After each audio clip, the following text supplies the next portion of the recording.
Hi, we're live. We haven't been live for a long time. There's been a lot of changes and you can actually share your screen. So that's interesting. We've got a picture we might share in a minute. Hi, this is a very spontaneous, intuitive go live. We did have the camera just turned round. We're going to do a whiteboard presentation. So we're going to do just a little whiteboard presentation to help the information that's being channeled through us come out. From a conventional psychology understanding, we have dissociative identity disorder, DID. But for us, when we've done like almost a decade of very in-depth, acute observation and experience of just ourselves. We live alone, no other variables or human interaction to really understand what's going on for us in our body, energetically, physically, mentally, emotionally, and spiritually. And so this involves the quantum sciences and esoterica. We're not academically trained in any of these areas as such. Our vocabulary and our terminology is going to be quite unique, and you will get who we call our littles come in because they are still being developed. They are still being developed as in they are our body being developed. So we experience some intense childhood traumas that stunted our generational consciousness, which was our body, our deep internal subconscious from childhood, which is our internal organs. And so we've been on a journey of healing with alternative natural therapies after attempting to do it in the conventional manner. And so let's see where this takes us. It's been a long time since we've been on here. Because we wanted to get more structured and organized and clear with what was, let's see if we can just adjust the camera, with what we're doing. And so beforehand, it was very much we needed to be able to observe ourselves. And so we were presenting,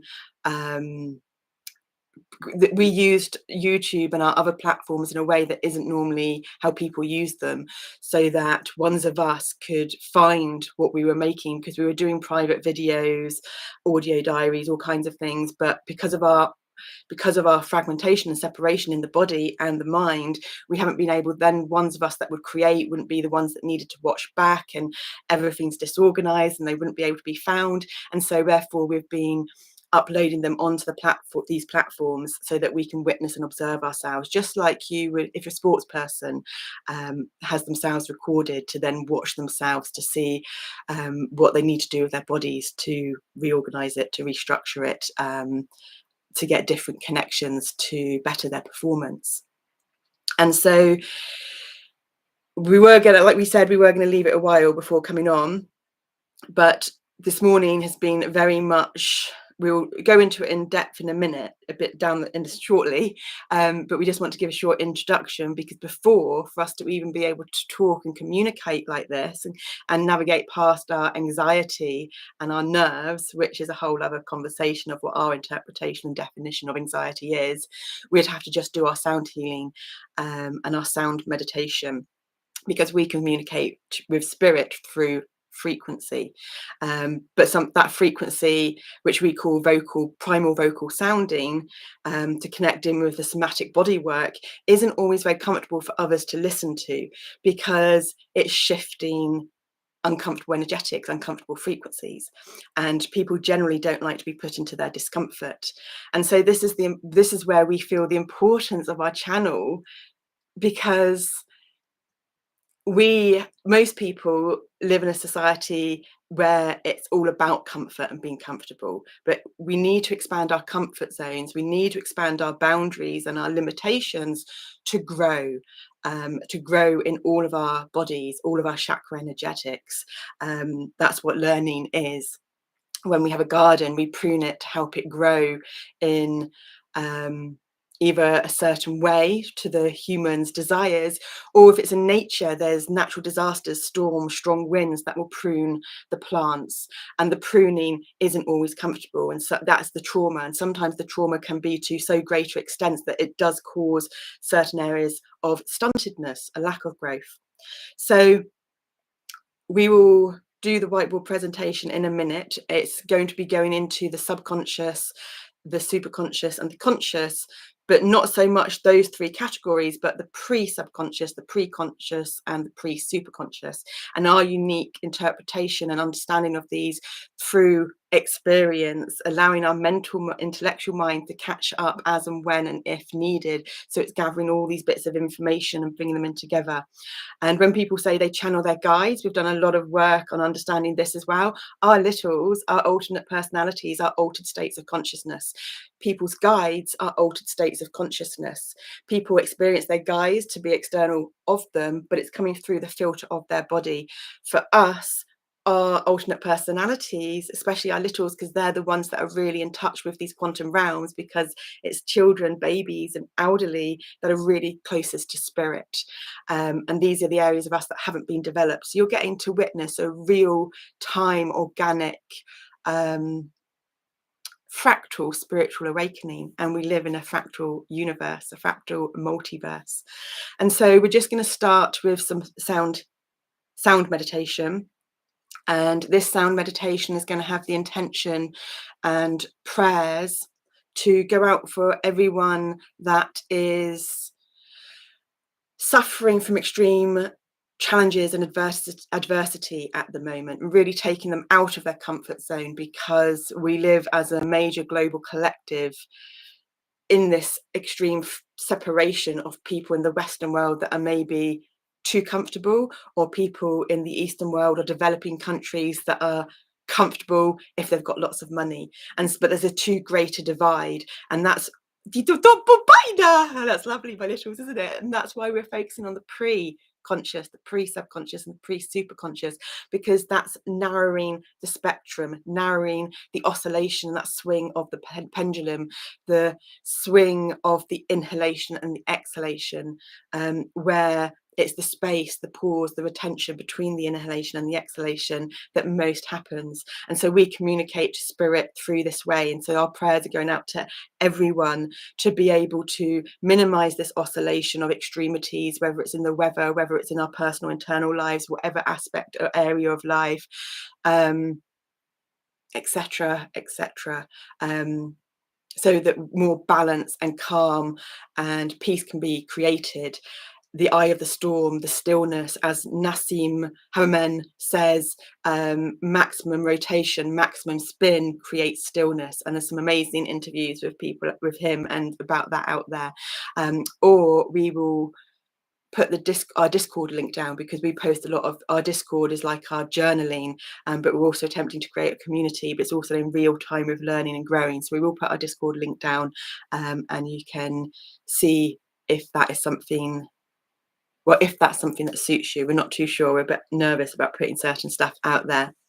So that's a bit of a long intro at 8 minutes. Videos are meant to be about that long anyway, but it's been very informative information and already brought us some clarity. So we're just going to do 3 Aums. And we'll just share our screen first so that you know what's happening when we do these Aums.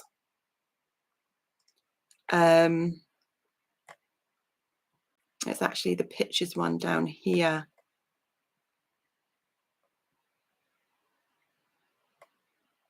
Okay, so put that up on big so that hopefully you can see it. We're just actually learning in real time. Can we see the icon? Oh, it's looking like it's only web pages that can be shared in real. Oh no, here we go, a window. So let's do entire screen for a second. Is that going to work? Haha. Oh, and we love it. Look at the fractal inception geometry for a real-time experience that's going on there. So let's bring up this. Only problem now is we don't know if you can actually see that or not. So we're trusting that you can, and we're trusting you can see our mouse. So we might just check by actually going on to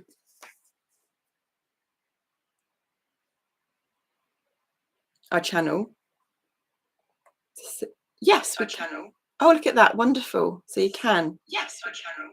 Oh, look at that. Wonderful. So you can. Yes. Apologies if there was a bit of echoing there for you. So here, it is only small, but this is the symbol Om.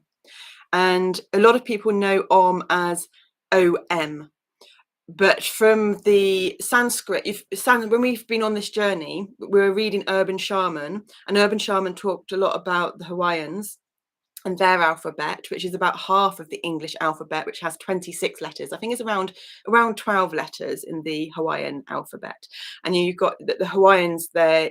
That's where the Hopo Ono prayer, I'm sorry, please forgive me, thank you, I love you mantra prayer comes from, which is a very powerful prayer.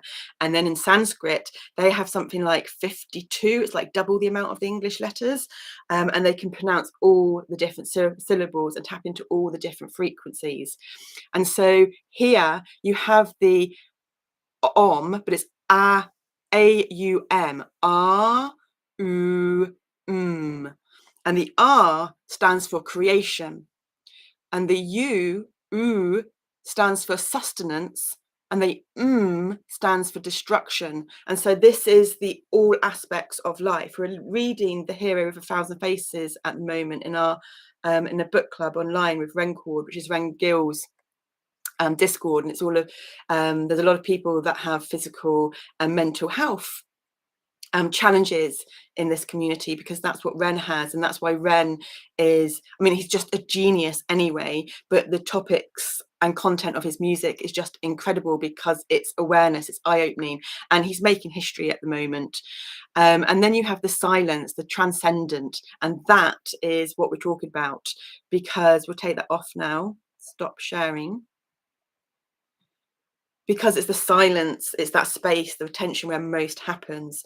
And because of our rare dyslexia, processing language disorder, and the challenge of our words, for us and our traumas, we would do our primal vocal sounding and communicate with spirit through frequency, because we understood that there was so much more going on through what we were feeling not as in emotions, not the subjective of emotions, the objective, the feelings, but the feelings as in the physical sensations of the body. And so through that, and we've done our sound healing, we did some sound healing training, yoga teach training, sound healing training to be a therapist, but we never qualified in any of these areas because of our unique experiences and what the packages we're going to bring together to bring a unique take onto it. Because like Ren, but we're very different, we've got a lot to bring to the world, to be able to attempt to understand from someone else's perspective and experience how different we experience and perceive the world to be, and how most of the majority of stuff out there, even in this self-help news, all the new stuff that's coming in with the self-help and the vagus nerve, polyvagal theory, nervous system regulation, this, all of that coming together, it's all still slightly different for us because of from a conventional psychological academic interpretation, our lack of ability to understand. But just because of our lack of ability to understand intellectually in an academic way and comprehend like conventional society, doesn't mean that we haven't got this profound, unique understanding, because we're 44, when we've traveled the world and we've done so much incredible stuff of our life that very few people would actually, it's not what the normal average person would do. And so it's just this intellectual academic part of us. We've also had a head injury, and then with autism, and we believe ADHD and all the other stuff that society labels coming into play. But because we grew up in suffering, and with that mentality of suffering, we've grown up in the opposite extent of comfort and being accommodated with your differences. It's only later on in life we've discovered all this. So we're going to do 3 OMs. We've done 6 OMs, sorry. We've done our 6 OMs before, 3 backwards, 3 forwards, because we're generally backwards from conventional society. But now we're going to do it forwards and then backwards to balance out the patterning, because probably part of autism, we understand through the patterning, and that's what we're going to get onto in a minute, and that's with the whiteboard, and that's what the thumbnail's about, with the zigzag and with the wave. The particle is like the atom, the body, the tangible atomic Newtonian physics, but the wave is the unseen, the quantum.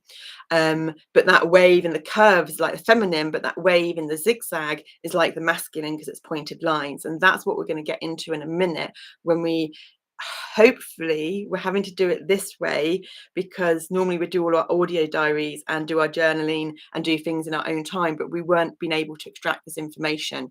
And we remember last time on one of the Lafuma healing, our Shintosai Lafuma Healing Oracle Shorts journey, that for us to extract some information, we went live, and because of this live portal, it was able to come out a lot more. It was able to come out, full stop.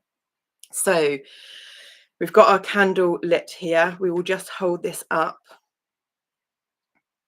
and like we said before, all the words that need to come out for us, this is for everyone suffering in adversity, with extreme challenges and the extreme swing of the pendulum.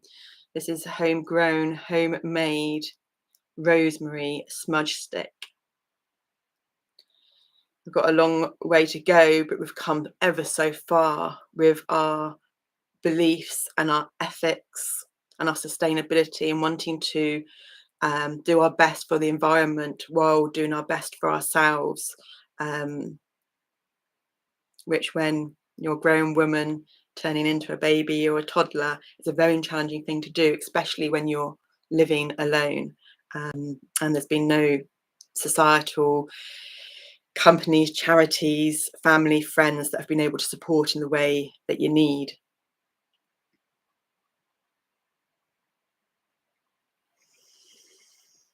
It makes us feel so good. So we've brought in some calm, some balance. We're going to put the candle down. Going out to people in Florida. Someone in our book club is in Florida.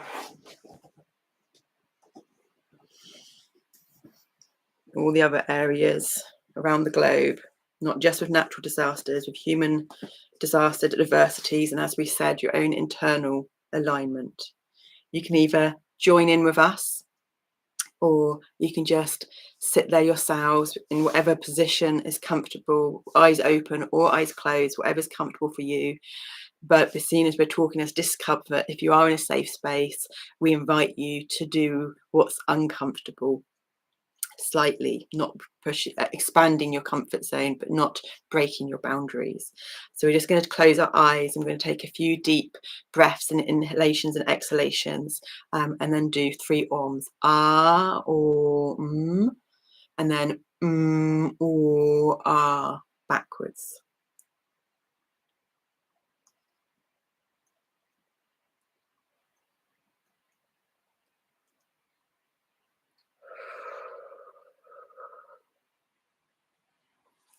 You may need to just give your body a little subtle shake, move or stretch first to shift some energy.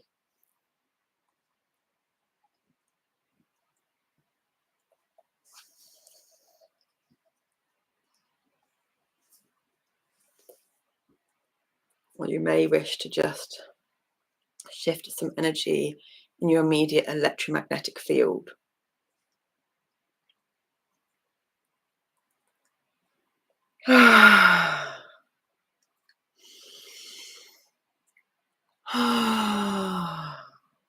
Maybe just a bit of sounding, sighing as well.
Okay,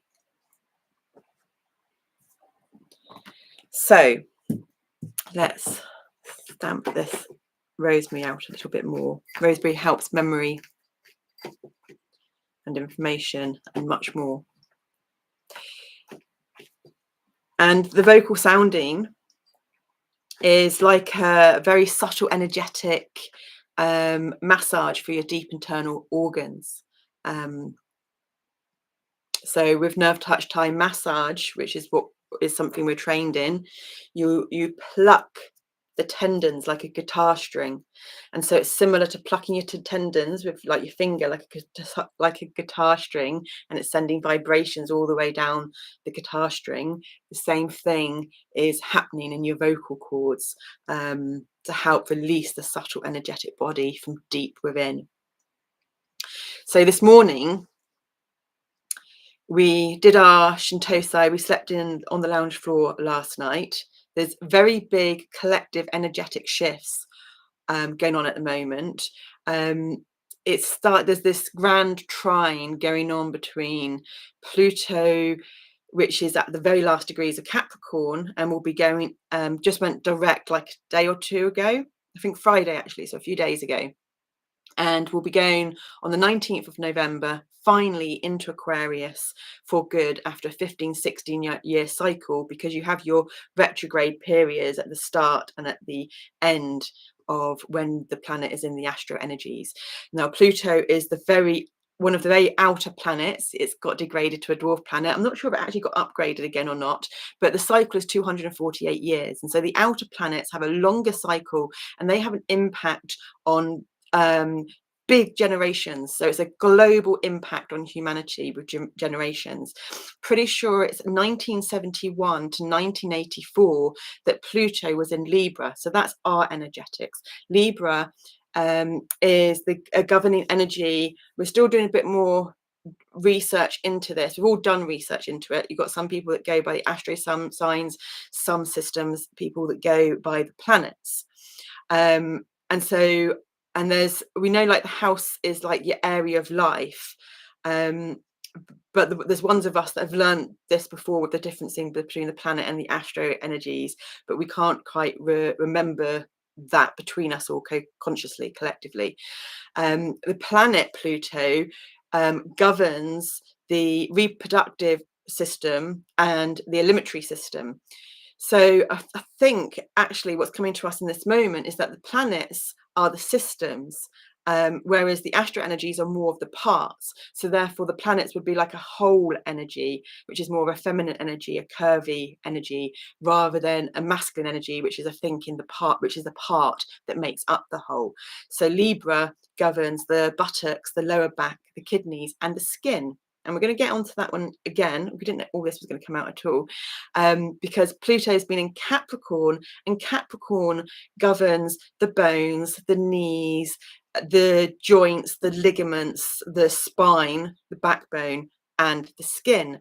So we had this long discussion going on about how can Capricorn and Libra both be the skin, and that took us on a really exciting journey, because you have your 7 layers of skin. Well, I think it's actually, if you've got the 3 categories, it's we again can't remember all of this, but our Discord community has all this information, because that's where we've been journaling to gather it all up and bring it together. And so you've got your 3 categories, which is like your dermatitis, top 2 layers, and then your subdermatitis, maybe, we can't quite remember, but it's the 3 categories: the top, the bottom, top, middle, and bottom.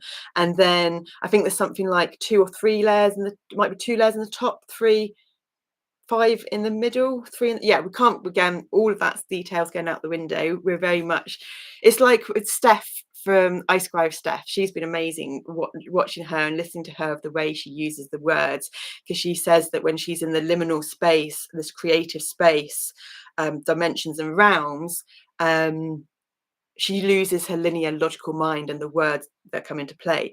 Now for us, we're always dancing in these rounds between these altered states of consciousness, between our littles and everyone, and they are kind of who's most dominant, because they, in a way, because they're the ones who wanted to come live, whereas our adult conditioned conscious minds ones didn't want us to go live. We had a whole lot of structure that we were going to do today. But this is important because we are finishing our 52-week chakra journey, but it's almost been about 80 weeks. We've been on the last week of conclusion for quite a while, and we're on the Thursday, where you have a solo exercise and a group exercise. Now we use it as a guideline. We again do it quite differently, like everything. We do things different here, and so we haven't been able to go on to we've done the solo, but we haven't been able to go on to the group. So all of this is part of the energetic amazingness and magicalness of intuition and dancing in all these dimensions at once before the next journeys can complete. And so we did our Shintosai. Oh yeah, we were talking about Pluto, Capricorn, and skin. And so because there's like, it's more normally known as 7 layers of skin.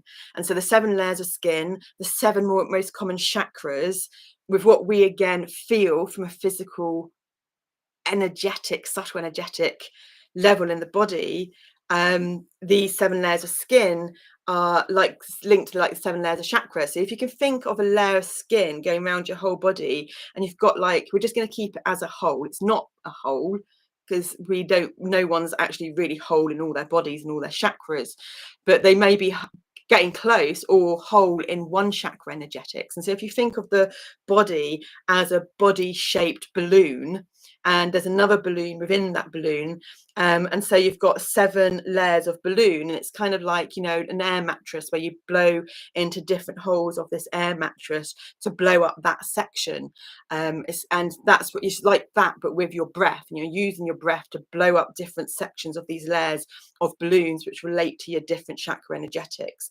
But of course, life's not a circle, life's not an easy straight line. It's kind of like a bit of a mess and complication. So life's a circle with a twist in it, but even that's too simplistic. But we have to keep it simplistic to allow our conscious intellectual mind's comprehension to be able to weave its way in with the body's intelligence, the heart's intelligence. And this all comes from a depth of the gut biome as well. So we were doing our skin chakras. It's exceptionally hard, challenging to stay focused, but we are doing so much better because of all the effort with our gut biome, our probiotics, our prebiotics, our really unprocessed food, raw milk, raw cheese, or grass-fed milk, organic meat as well, and local. And our littlers are just saying now that the meat we get is from up the way, which is very close to the other place we're going to speak about in Cornwall in a minute, Boscastle. So Libra is governed by Venus. Taurus is also governed by Venus. So we're talking about how Libra, so that you just to get you to catch up with us, we're talking about how Libra and Capricorn both rule the skin through our experiential, tangible. I think there is actually a clairtangience. Most people experience clairtangience or psychometry as an external factor of objects and the rest of it. For us, we do things very deep and internally. Most of humanity has expanded outwards, and you've got a lot of people that are starting to expand inwards, contract inwards, Saturnian energies, but you've got an expand inwards and you've got a contract inwards, because that's getting into the fractal patternology. Saturn is a contraction energy, so when Saturn is in retrograde, it's a contraction energy going inwards that's expanding outwards. So we're not going to get into it all, because we do sidetrack a lot, but it's just to give you tasters of what's going on. And this is what we've been dancing with for almost a decade, really acutely, from all of our bodies and sensory systems, which lead us back to Taurus.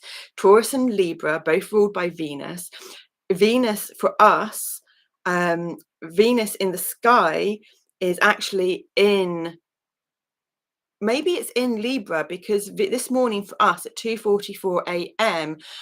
Venus was conjunct our natal Uranus, and so it's not in Libra because our Uranus is Scorpio, but both our Libra and our Scorpio is in house 3. So our house 3, latter half of house 3 is Scorpio, the first part of house 3 is Libra, and the latter half of house 2 is Libra.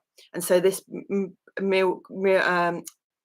merges, alchemizes, mixes the two lines. And that's why for us, using the unequal house system, it doesn't give you just this precise 360 degrees divided by 12, which equals 30 degrees that belongs to a certain astral energy, because the unseen energetic world isn't that precise, isn't that linear. So even though we started off on that very initially to allow our intellectual comprehension to catch up, we then very quickly just knew we had to get to the unequal house before we got too comfortable within the equal house system.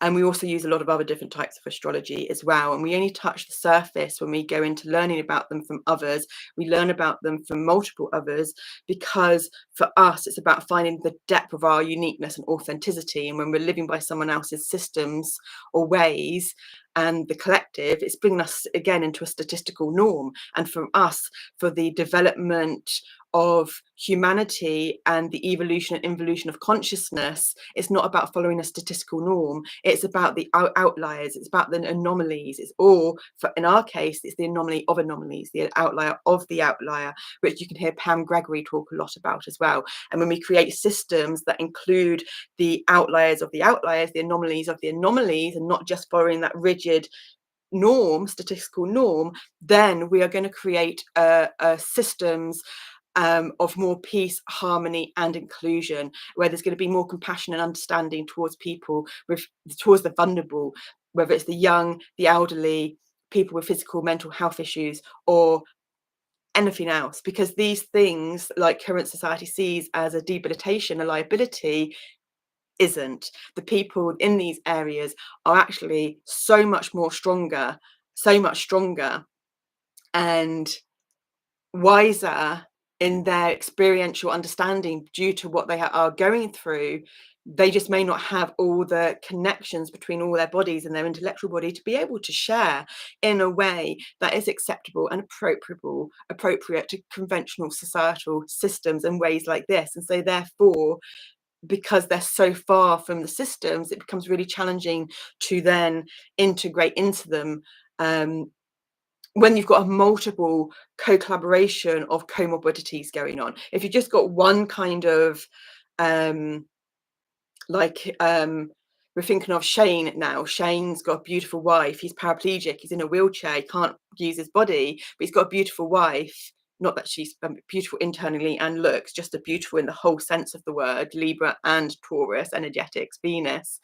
But he's also grown up with a lot of love. So we're talking about the people that have physical disabilities, mental disabilities, and emotional traumas and lineage generational trauma. They're almost, it's from a societal system way of integration and becoming self-sufficient financially, it decapacitates them. Yeah.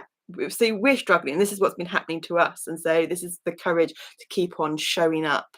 And it's all done again back to the basics, because we have to learn it all over again each time we shift energetics between us all. We have to just learn everything again, and it's challenging enough for the average individual just to start learning something new, let alone having to constantly go back to starting to learn something new over and over and over again.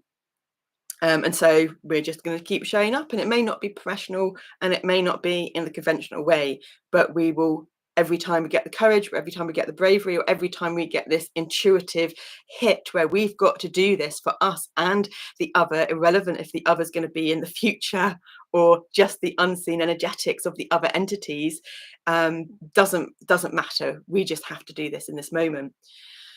So another sidetrack gone, getting on to Libra and Taurus, both being ruled by Venus. Venus was conjunct our Uranus, which is all about waking up. Uranus is another outer planet. Uranus is in this grand trine. A trine is, to put it in one word, is ease.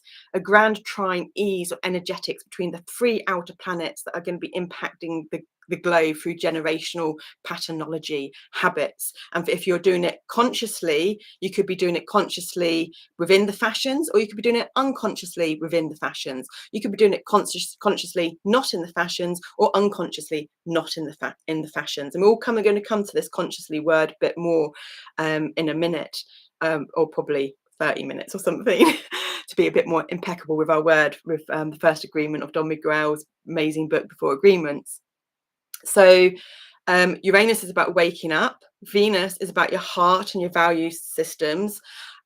Venus rules Taurus and Libra. Taurus is the astrological blueprint of house 2 Taurus and house 7 Libra. So for us, for instance, our house 2, we just said part of it was Libra and part of it is Virgo. Our house 7 is Pisces, but that's our Mercury, that's our mind. So we have a very fluid, mercurial mind, which can be very anyway, but then because the mind has been fragmented with the body, with the DID, it makes it even more so. And then because we've got alternate personalities, altered states of consciousness, energetics, that either side of the spectrum, they're of each other's polarity. So when one tells their story and another tells their story, it sounds like one's lying because they don't line up.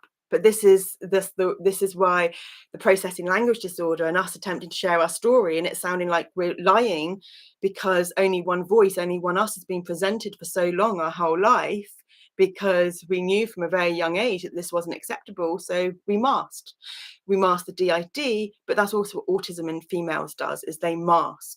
And so now that we're demasking, and with autism you can also have what people call regression, there's all, it's complex.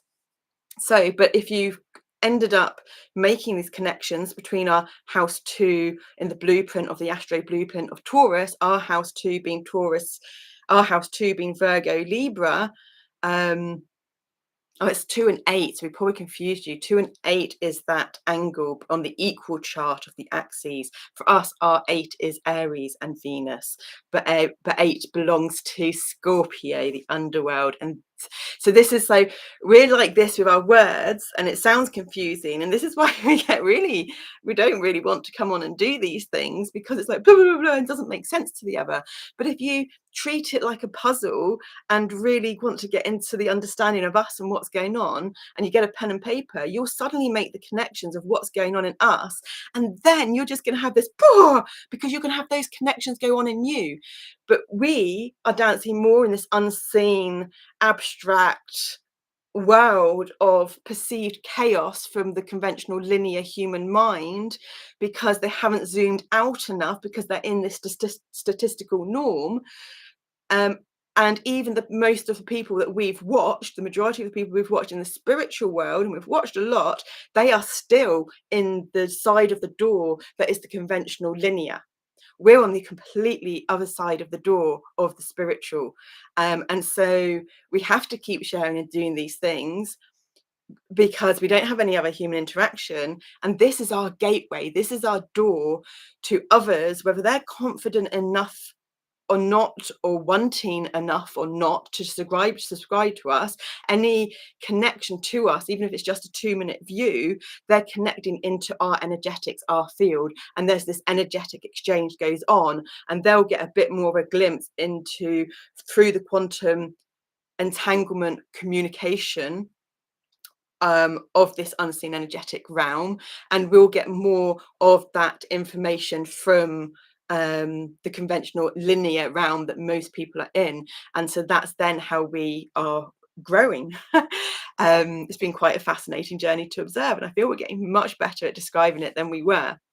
So we've brought in the astro blueprint of house 2 and house 8, which is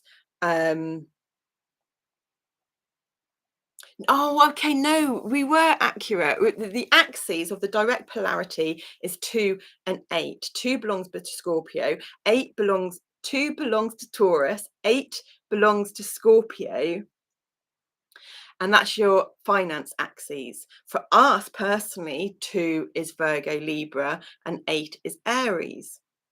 And that's why the Venus energetics comes in this morning with the conjunction between our natal Uranus and Aries. So Aries is obviously in Scorpio at the moment, towards the end of Scorpio. I think our Uranus is around 25 degrees.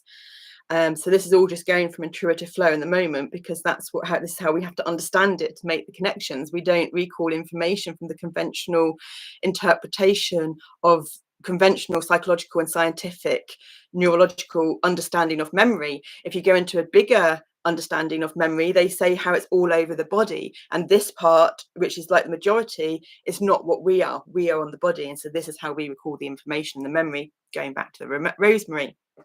So we just have to change our patterning of our body because of our Ehlers-Danlos syndrome and our ligaments, which brings in your Capricorn energies again. And so your 3 outer planets are Pluto, which is about death and rebirth, transformation, governs the limitary system and the respiratory system. And then you have a 248-year cycle. It follows the doubling pattern, 2, 4, 8, 16, 32. Then you have Neptune. Neptune is 165 years on its cycle, and it's like your dreams, your illusions, like your subconscious. It's water, it's flowing. And then you have Uranus, the sudden spark, the waking up, could be sudden shocks,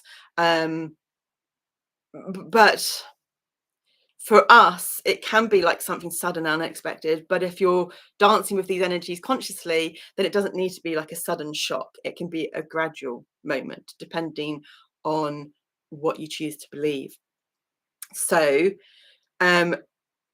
Pluto leaves Capricorn, goes into Aquarius on the November the 19th, and that's the 16-year cycle ended. So you may want to look back to 2008 to see what were you doing then when these energies started. For us, we cycled John O'Groats to Land's End.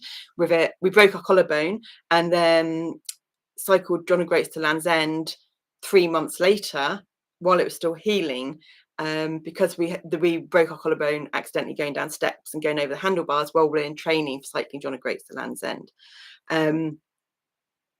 And so that's also then when we started our yoga journey, because it really brought out our knee, accentuated and messed up our knees even more, because we've suffered physical pain our whole life and back injury since we're 15, etc. So for us, our journey's been all about the body and self-awareness and growth. So that's Pluto, 248, leaving on November the 19th into Aquarius. We're also on a bigger zoom out picture, shifting from the age of Pisces into the age of Aquarius. And just to go bringing in a bit of Native American astrology, The Aquarius energies is an otter. An otter is about joy, it's about play, it's about fun. And if we bring in then our learnings from Ren, that on an energetic patterning point of view, we just connect with him immensely as well.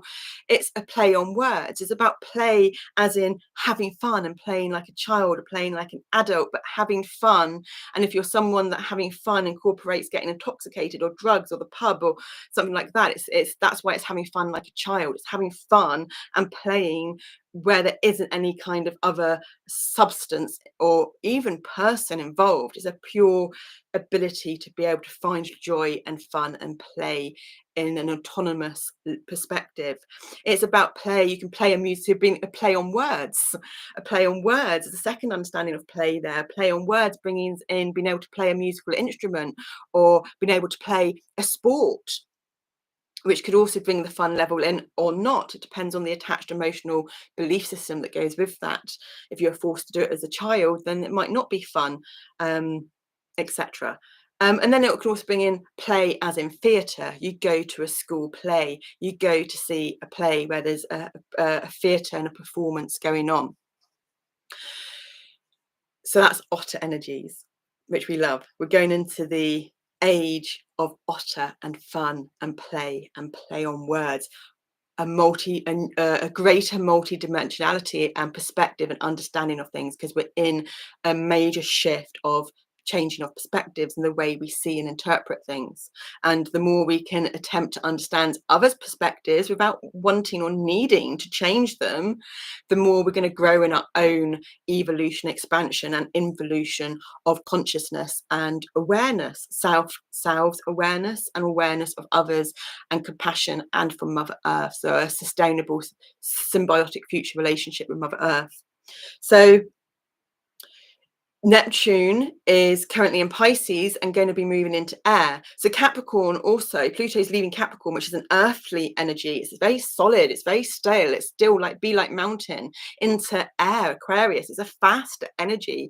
So if we don't learn how to manage the chaos internally, when the chaos is happening externally of us, it's going to get amplified. And so that's the importance of the self-awareness journey and managing our own internal chaos so that we can become the centripetal force of that spin, so that we become still within the faster spinning energies. That is what makes up the materialistic realm. It's not spirit flowing through matter, it's matter flowing through spirit. And we have to thank one of our subscribers, you know who you are if you do watch this, who gave us a lovely affirmation that we haven't done for a while, with unconditional love and matter, which is very similar to one that we do, but it was slightly different. And so that slightly different wording and way of doing it had a huge impact on us as well. So thank you, lovely. We don't want to say your name.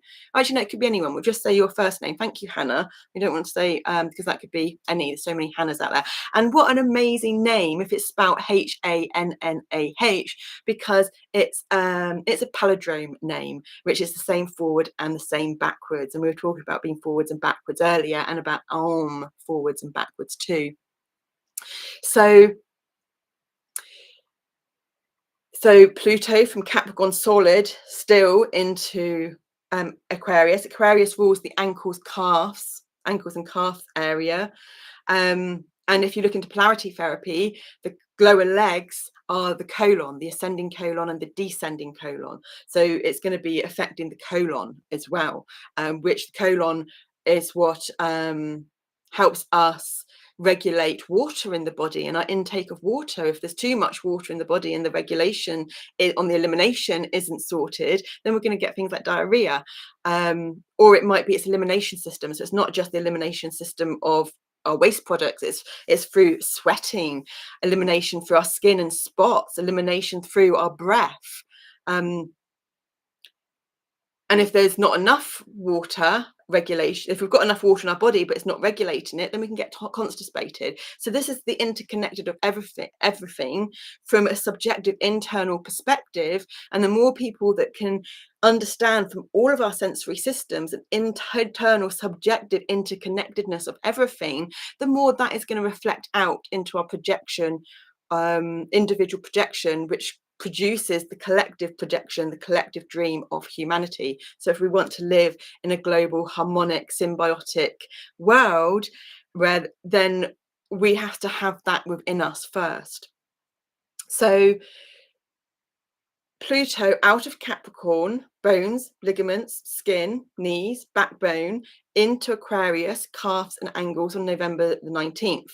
And then you've got your Neptune and your Uranus that are going to be changing signs as well within the next 2 years. So this is like a three, I think it's 24 to, it's like a 2-3 year cycle. But over the next 2 years, all outer planets are going to change signs, and this is unprecedented. This has not happened in history before. So there's no like predicting stuff from looking back on interactions between planets and energies in previous times, knowing that history doesn't repeat that, but it does rhyme. It's completely new. We're completely going into the unknown, and this is something again that we are very competent at. It's what we've done a lot from many different perspectives, externally traveling and internally traveling.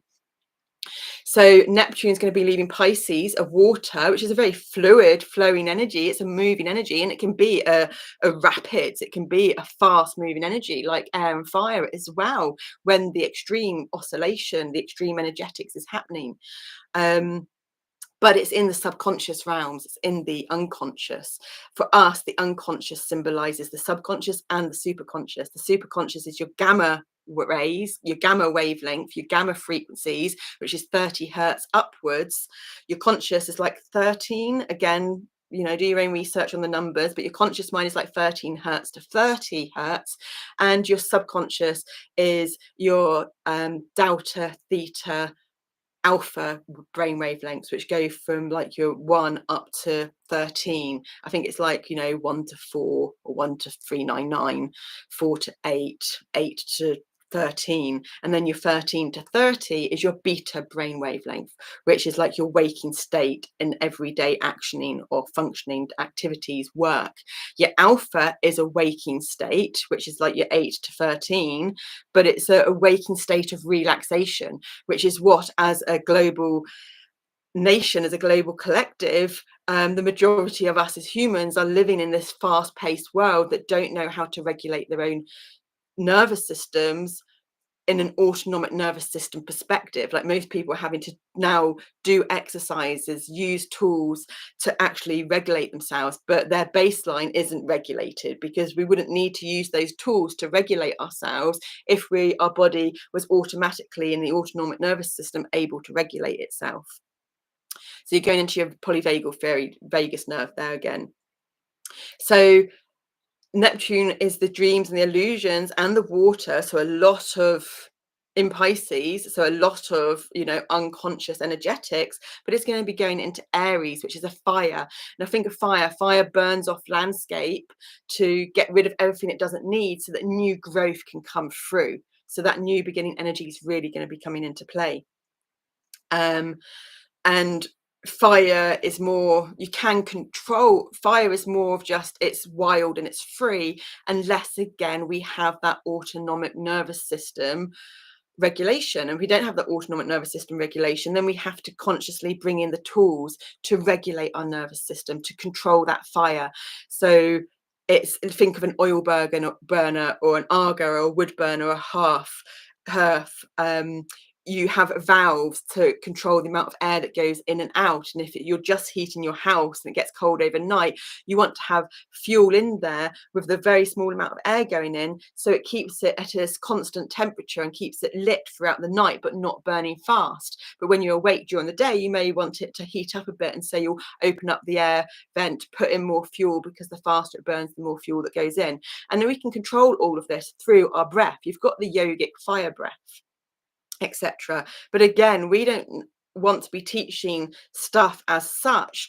We want to be sharing what we've learned, which is basically a fundamental baseline of how you find your unique connection with your body and your heart and your breath and your mind and spirit, your matter that flows through spirit, that isn't following someone else's system. Because it's like, you know, what makes you come alive? Don't ask what makes you come alive. What What does the world need? Don't ask what the world needs. Ask what makes you come alive, because what the world needs is you to come alive. And if we're all going to come alive to our most authentic, unique depths, it's not through following others' systems. We can gain bits of information to help put our own unique jigsaw puzzle piece together, but if we go into the rabbit hole of someone else's system, then we're losing our unique expression. So Neptune, and every time we sidetrack, it's because it's to do with those energetics we're talking about. So Neptune in Pisces is going to be going into Neptune into Aries.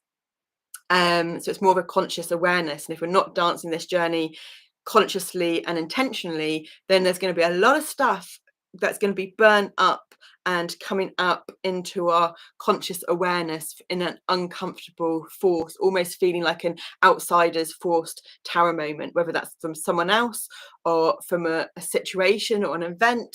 It's irrelevant. The whole important thing is not to create blame or project onto it, the other being the reason or the cause of this, and being able to see that yes, they had their part, yes, there was your part, even if sadly it was a conditioning from your childhood that wasn't your fault. That's why it's not about fault or blame, with the paradox of being about fault or blame, because we are living in the spiritual and the 3D tangible at the same time. Hence why we need to get this amazing mercurial adaptation of being able to see multiple perspectives at once. And this is the future generations. The generations of the millennials and upwards have been born into the internet. They automatically have this multidimensionality way of being in their quantum energetics of their body. But maybe don't have as such the life experience or the depth going into these different areas to find their own unique flow. And then Uranus is going to be leaving Taurus, going into Gemini. So that's 2 earth energies and 1 water energy, going into 2 air energies and 1 fire energy. So it's a real change and shift in dynamics, but it's also going to be a change and shift in dynamics in the body. Of the earth energies of Taurus rules the throat. That's hence we're talking about the sounding and the vocal cords. And we're getting a bit of a blank on that one now. And so for us, that rules the 5th chakra, blue, but it also rules, it's your physical, tangible, sensory pleasures. And so therefore it also rules the root chakra. The root chakra is red, the throat chakra is blue. Red and blue together makes violet the crown chakra. So this is also bringing in reflexology, where your whole body is mirrored in patterning in your hands and feet and your head. And your head may seem singular because it's not 2 separate ones that can go all over the place, but it's still got 2 main segments with the 2 hemispheres of the brain. And so this grand trine is happening over these next couple of years. And so that brings us in Taurus again, seeing as we're on the Taurus energies, the sensory pleasures. Taurus brings in Venus. Venus rules Libra. So we're going back to Libra. And so if Taurus rules like the throat and the deeper sensory parts of the body, then we would say that then is also coming out through the root chakra. So it's going to be like, so we would also say that Taurus then rules the skin, but we're not going to go down that rabbit hole. We can question this later. We'll just share with where we are in our current state of awareness. So Libra rules the skin and Capricorn rules the skin. But yeah, it's not so singular as that. So we would say Libra and Taurus rules the skin, and we were saying about the skin being different balloons within balloons and blowing those balloons up. We're utilizing our breath, but also releasing the old toxins and eliminating the old breath. Hence the importance of getting the length, extending the length of the inhalation and the exhalation. And we can do that consciously, but eventually we want to be able to do it automatically. And this is what retraining the subconscious, retraining the brain is. You do it consciously until it becomes a habitual pattern. But if your body is having challenges for it to become a habitual pattern, then then it's going to take longer and it's going to feel harder. And this again is the importance of us sharing, to show people that there is progress, and it may feel like you're banging your head against a big brick wall and you're not getting anywhere and there is no hope, but that it is slow, but slow and steady wins the race to a true lifestyle change. And by the end of it, you're going to have so much more of a unique expression of your matter flowing through spirit, flowing through consciousness, so that others won't be able, when you won't pull in the same frequency energetics as someone else, or express them the same as someone else and that same frequency energetics that's coming in, and therefore there won't be any copyright claims or the rest of it needed, because yours is so authentically and uniquely you. And so for us, Libra was the surface layer of skins and Capricorn was the deeper layers of skin. So we talked about the energetics there, which was unexpected and brief, and the to and fro, but hopefully, we're saying hopefully, but there's other ones of us that know that normally what we blurb and say is all then relative to what we're going to actually produce in a diagram. And we know things are going really awesome, because I don't know if you can see our cat on the floor there. He is our external factor of another entity to let us know how our energies are doing, and how his body is representative of how we're flowing in the moment, because so much going on for us. And he's actually in a long position, and he's a boy, he's a mama. Hello my lovelies, it's great to see you, not see you, hear you. And it's the L, it's the length that our body energetics has been having a challenge to shift that major energetic block, because in yoga, to gain length, one has to widen the muscles, which is the opposite. And so therefore there's a part of us on this main crisscross weaving patterning of the energetics, and this complex human balloon, bubble within bubble within bubbles, that's got many, many twists in it, that is finding itself challenged to organize into that chaotic knot, which is the intestines, because everything goes back to the intestines. So that's wonderful to see that representation. So this morning, so we talked about those outer planets because it brings in the weather. We did our Shintosai breath work on the floor this morning. The floor is always very different to sleeping onto the bed. And we did that for about a couple of hours, which is kind of a short one for us when we're kind of in this intense moment of dancing between so many different energetic bodies and multidimensionality centers. And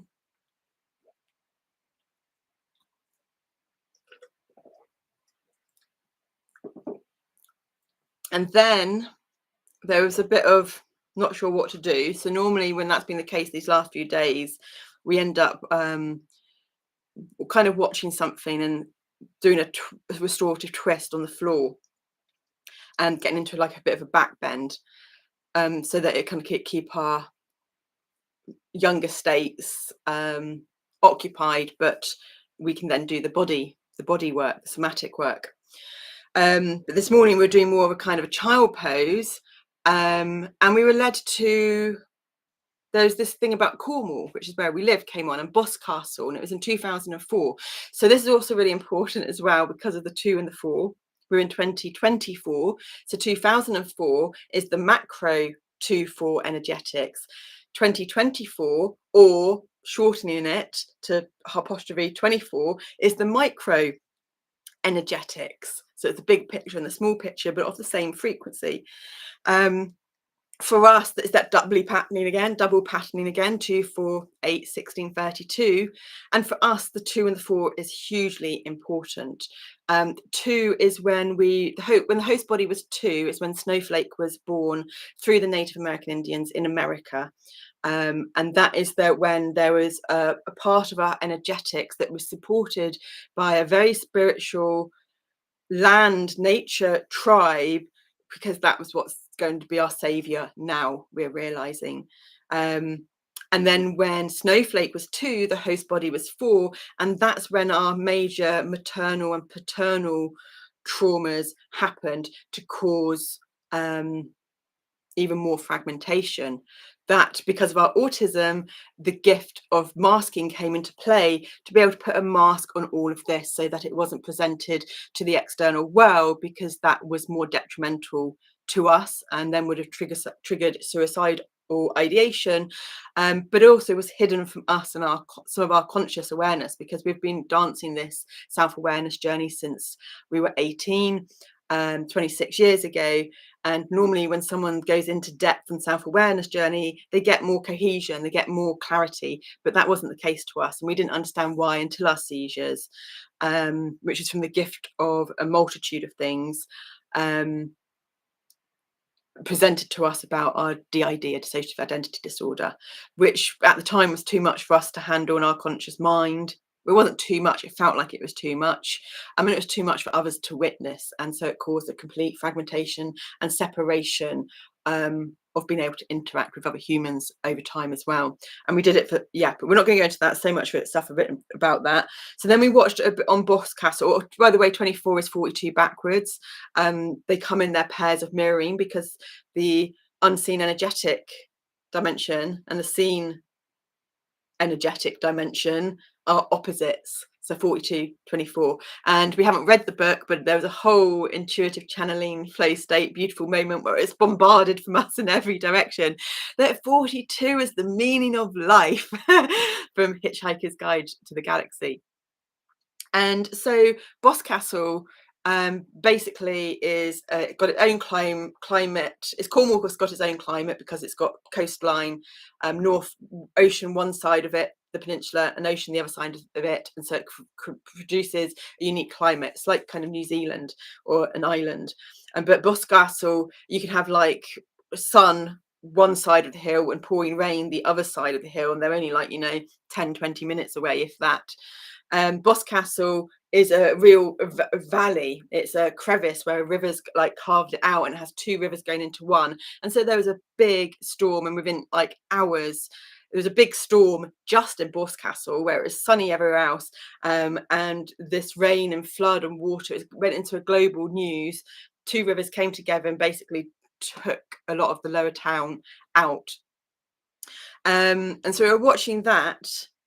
And then our beautiful boys, we've got Zendaya, but then we've got next door's kitten, and so next door's kitten was going extra mad on the window, and Zendaya was outside, and so they wanted our attention. So that's then took us away from watching this, which we're not getting to get into all the symbolism, because there's symbolism in everything. But then we were like, okay, we'll go and say hi to Worm. We'll let in Zendaya, because Zendaya is always very calm and patient with us. He's been like amazing. That's why we got a grey cat. And then we thought then it was like, it could be we fought, but no, our little ones wanted us to put on, and they're the intuition, or our guides wanted us to put on Virgin Radio. So we put on Virgin Radio, stuff came on that as well, which like in this moment we recorded it actually, because the audio recording, because normally that then will lead into a personal audio diary from us of all the connections to put it together. But obviously we needed to do this to put it together this time round. And the audio diaries can go on to 2 to 3 hours. This has already gone on for just over an hour. So hopefully it will be finishing sooner than later, because we are going to go onto the other channels and do a reading for each channel as well, that bring all the parts into one, where we come back onto this one. So those readings will hopefully be a bit shorter. And then there was, we can't remember, but there's information in the Virgin Radio from Chris Evans. Oh, she was talking about mental health. He was talking to someone from Brighton. Ren Gill is from Brighton. Ren's Discord community is coming together with 3 other Discord communities, which is Chinchilla from Brighton, Romain, I think he's like Italian or French. We don't know his stuff as much, but he used to be in the Big Push with him, and Vic and Joe. Victus is like a rapper, and Joe, but they're all Brighton people. They may not have been from Brighton originally, but they're from Brighton now. And she was from Brighton. So there's this collaboration going together in one area of Discord that we're connected with. She was talking about mental health, and mental health being just as important as physical health, and that I'm not sure, I think it was coming out that they're bringing out a mental health course, a first aid mental health course, like a first aid course for your physical health, the same for mental health. And we just thought that was absolutely amazing. But we might have those details a little bit wrong, because we surrender to the powers of our sub and super conscious minds when we're listening to stuff. And so we are doing other things while we listen to it, and we're not consciously listening to it. Our conscious mind is the one that we're reprogramming. So when we start acutely paying attention from our conscious mind, it's keeping those, it's not being able to shift the energetic patterning or the neurological connections to rewire together.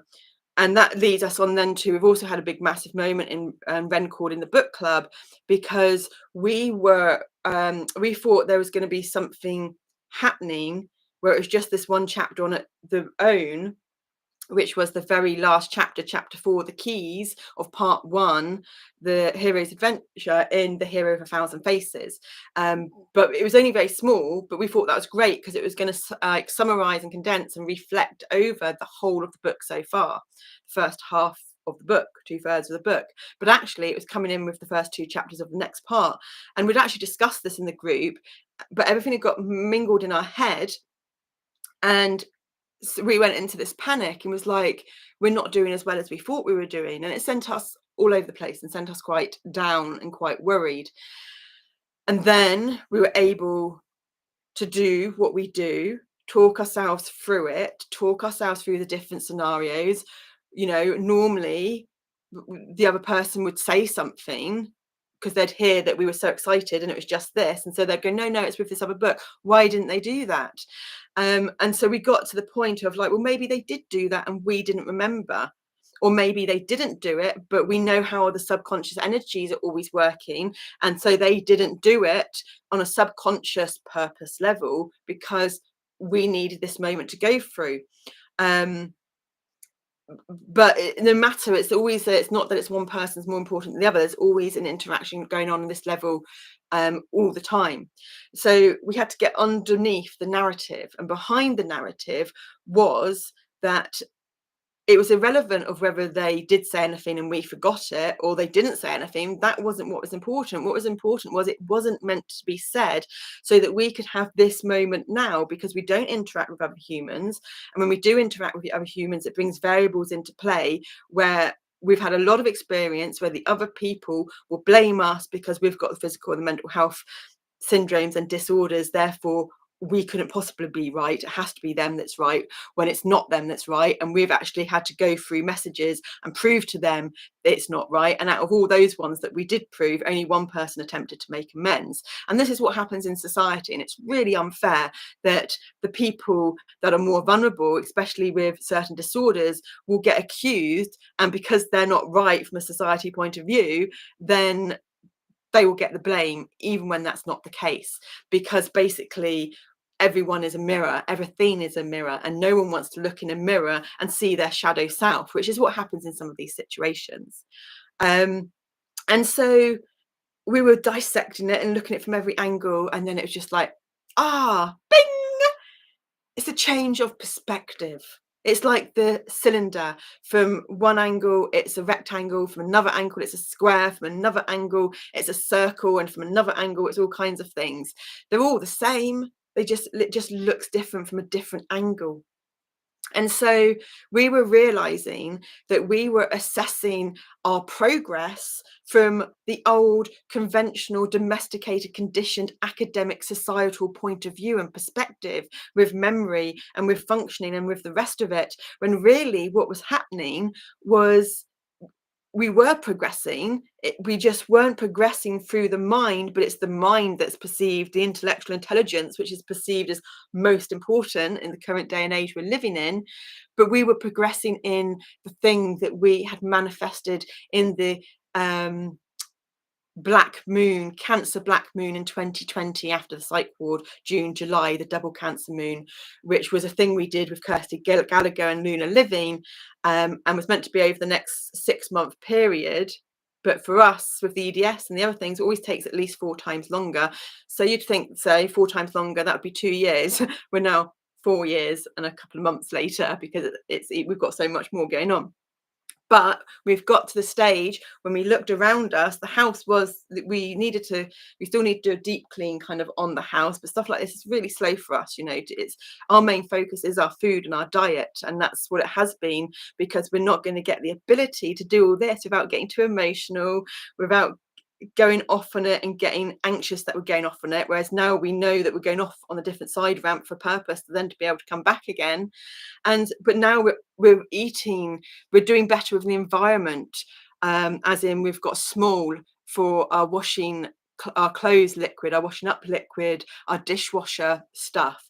There's something else we've done recently that's better for the environment as well, that we can't think of in a house point of view. From a food point of view, we shop locally, and get a delivery every fortnight with mostly organic. If it's not organic, it's probably is organic. It's just not certified because it's really expensive to be certified organic. It's from locally reared meat that's grass-fed and grass-reared, grass-bred. It's all bred. We have to eat the milk and the dairy because that's what our body needs, because we were tempted to do vegan, but that's what our body needs for the little ones until it gets to a certain energetic state of cohesion. And then we can go into the being a true yogi, of being a vegan. But it's ethically sourced, it's sustainably sourced, it's locally sourced. Oh, our cat food, we're getting our cat food from a very local shop, which is getting it from another local place. And we're paying a little bit more to do that, even though we're paying off debts on our credit card and we're on disability benefits, because we're starting to be able to make those choices to do that, whereas before we just didn't have the capacity to prioritize that. And that is massive progress. It's massive progress in us, that we're growing up to be able to release the little one's mentality of not wanting to share, of the victim lack mentality consciousness, victim consciousness, and make these more adult, mature decisions. But you have to remember, we live in a society that's based on intellectual intelligence and dominance, and severely lacking in emotional intelligence. And so then there's the food. We're now getting raw milk, raw cheese, and we can't get that. We'll go to the local shop, which is really, really close, and get grass-fed milk. We've got our on subscription now. We've got our olives coming, which is in good oil, and it's from a single source farm, sustainable farm. We've got our fermented sauerkraut and our kimchi. With all our tinned fish now that we buy, or if we buy frozen fish, is all with the MCS label. It's all ethically, sustainably sourced now.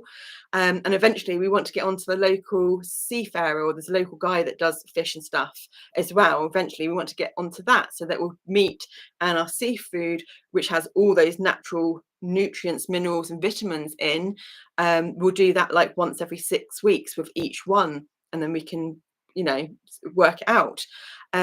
We make our homemade Jun kombucha because we've basically cut out sugar. The sugar we do have now is xylitol or ethanol, which is like birch bark sugar, natural. It's organic, naturally sustained. It's not MSG. We've got our prebiotics, raw and non-raw, for our liver and the rest of it. It's been a year that we've been on them now. That's our probiotics, sorry. We've got that diversifies your gut bacteria, your gut biome. We've got our prebiotics that feeds them. We've got our own homemade stuff, and we've got some that you buy from Chuckling Goat. And we've also got our goat's kefir. We've also just made our first time yogurt. Well, it's not a first time. We've attempted to make it a few times. I think one has been dairy, but then the other ones have been vegan. But this is the first time we've got a natural thick consistency. And we've got a homemade sourdough. So we're covering a multitude of aspects of probiotics, from our homemade fermented food, from bought fermented food that's ethically sourced, sustainable, organic, and our capsules. And so there's been a lot of research done on all this, because we find the research challenging. And so this is why it's almost taken us a decade to do all of this, because we switch between brain networks of a child and an adult. We don't remember it in the conventional way. We've had to do everything in a really creative, abstract way. But that for us is the most important progress. That for us has been doing the foundation that it aligns to all of our heart value based systems. And for us, we can live in a way, if the gut bacteria is most important, humans are the gut bacteria of the host body of Mother Earth. And it's not about, with what happened with COVID was families were breaking up because they didn't have the same belief systems. They're on either end of choosing what to believe. And that's so sad, because for us, if you've got aligned heart value based systems of unconditional love and compassion and kindness and patience, then it doesn't matter what belief systems you have, because you can understand that you don't need to believe the same as the other, but you can understand that they've got belief systems accommodating their individual needs and consciousness in that moment. And that's okay, because that's them. And that when we're having discussions to attempt to understand people, it's not to get them to make them believe the same as you, and it's not even to get them to make them understand you, although there is that intention and want and sometimes need behind it. But lots of the time, sadly, people can't understand others because of their own limiting beliefs and unaware, unseen traumas and denials from being human and growing up. It doesn't matter if you've had severe trauma or just your everyday standard healthy family mother and father wound traumas. It's life. And so that's the mental health and the sidetrack and the change of perspective. We actually then, Rencore has been amazing for us, because we don't leave the house. How are we going to start trusting humanity again? How are we going to start learning to socialize again and to interact again, when the aspects of us that need to interact are these younger aspects that so many people judge, and that we feel that energetically, and even in places as and then you get treated differently. But Rencore has been amazing for that, because we've had it all. But there've been a select few that have been absolutely incredible with us, and there's even been more of a select few that see all aspects, well, not all, but see a lot of aspects of us, and they do actually probably, hopefully, see our intelligence as well.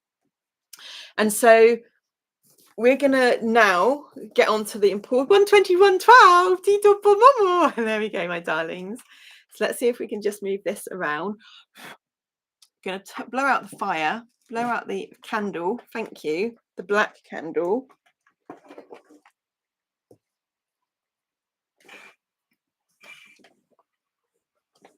Get the whiteboard that's got a bit of reflection on it, but that's okay.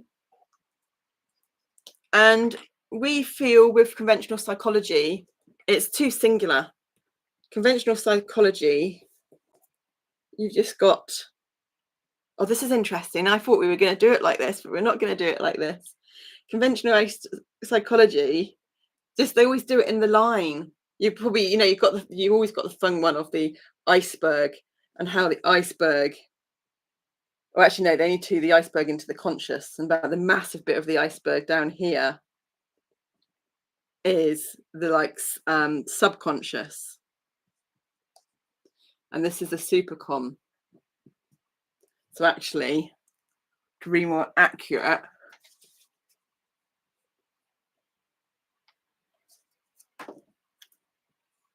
here's your iceberg. This is like your ocean.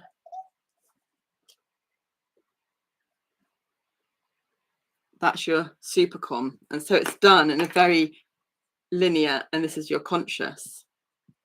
And it's done in a very linear way. So for us, though, what's been coming to us this morning is that you're talking about we want to bring into play. So we're going to get rid of the iceberg.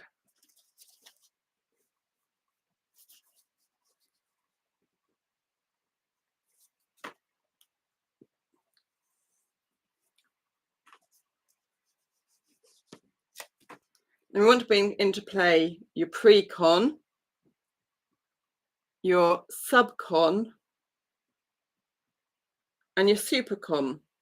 Now, for us, we would then see that as lines here. Well, not for us, from the linear ones of us that we think is what, again, we haven't done the research. We've probably read something and seen a diagram somewhere that might show this, but we don't remember this morning. But this is how you'd think it to look.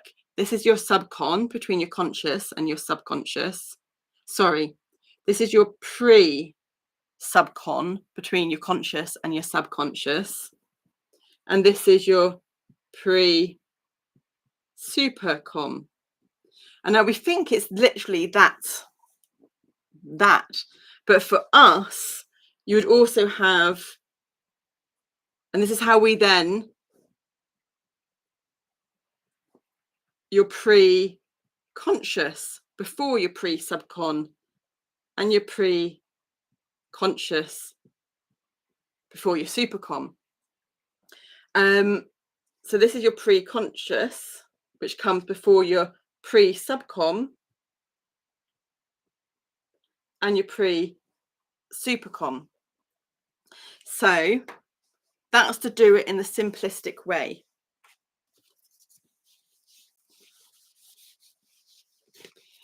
That's linear. It doesn't work. We have to step out of the linear perspective. So therefore,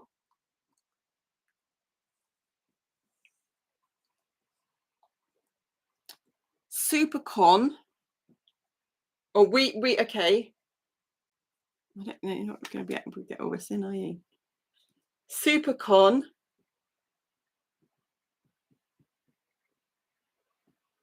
£30 upwards. Okay, supercon £30 upwards. Yeah, it's not, is it? So your gamma rays, your gamma wavelength is 30 degrees upwards. We have, so that's, yeah, your gamma. Actually, I think your gamma is like your really fast one, like that. Which is you're bringing into your, like, you're bringing in your purples and violets. Excuse us. And so we relate that to be your subcon. And then your conscious is your beta, and that's your 13 to 30 hertz. So for us, all of this, all of the outside is your supercon.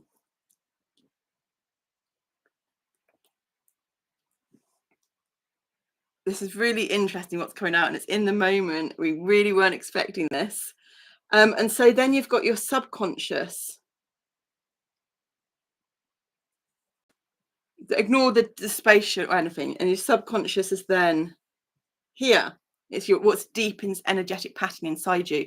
And you've got your subconscious from this life of your energetic patterning, but then when you go into like your all the generational life and patterning before you, that's going in really deeper. You've got all like the rares within layers. When we did the sharing our screen, and it's a screen within screen within screen, it's that inception. It's that, you know, it's the mirror, it's the fractals. It can go on forever and ever and ever. It's infinite inwards, it's infinite outwards.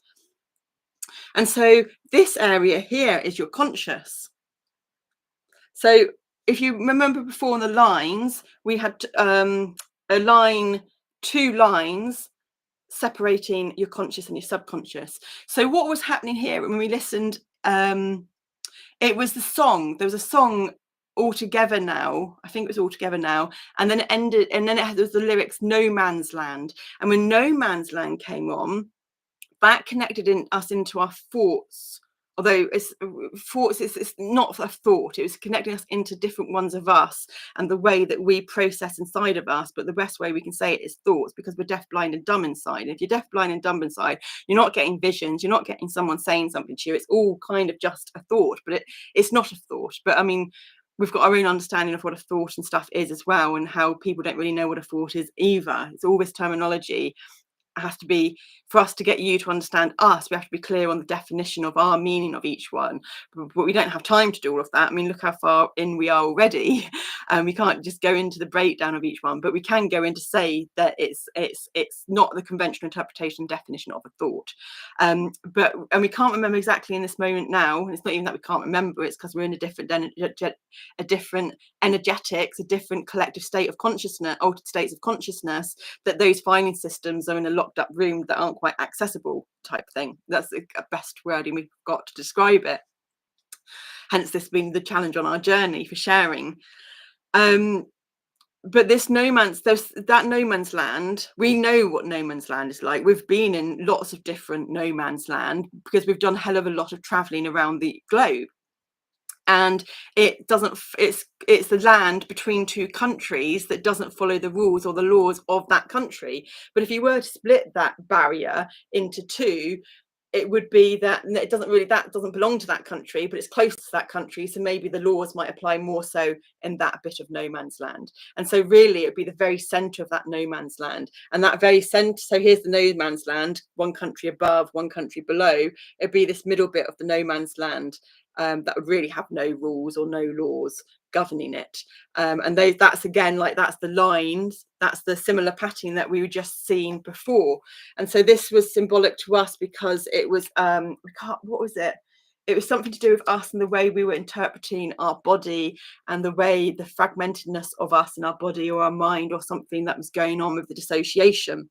And so here is that line, but rather than doing it in a linear perspective, we're doing it in a circular perspective, because even the circular perspective for us isn't completely accurate, because how do you demonstrate a 2D diagram from something that's actually a three-dimensional experience? And so for us, this three-dimensional experience is actually more, and it's not even like a ball, but you're thinking more like a we don't actually have a ball here, but it's a 3D object, it's a 3D shape. And so it's like a ball, and so all of this it's the outer membrane of the ball, it's the inner membrane of the ball, it's the bubble within the bubble within the bubble. And so here's your SuperCon, here's your conscious, and we're even going to do it again because just for ease. And automatically now you can start, I don't know if you've ever seen the symbology, and you've got the circles within the circles and all this different representation that you go on to explain the occult and the esoteric.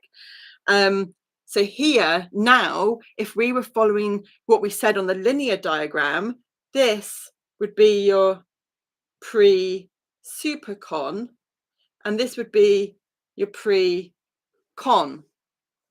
And then here you do the same thing. And one of us wants to rub that out because it's not really an accurate circle, and another one just stopped us because they were like, you can't rub it out because the fact it's not an accurate, equal, precise circle means it's actually more accurate and more precise to the reality of the unseen energetics. So if we're going to go with that, you then have your pre-SubCon and your pre-con.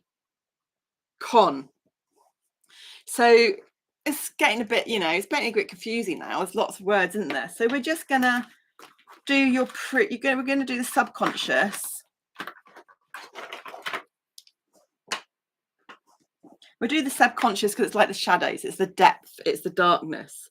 So your subconscious is black. It's the depth, it's darkness. So therefore, your pre-subconscious is not quite so dark, but it's still pretty shadowy, so it's a dark blue. So conscious is your waking state, you're aware. We like to believe your waking state, you're aware, is through the heart value aligned systems, and so therefore we're going to do your conscious as green. So the conscious is green, and we know this isn't great. We would love and we will, I don't know how long it's going to take to actually do all of this in a video and, I don't know, PowerPoint or Doodly or something to make it clearer. So your conscious is green.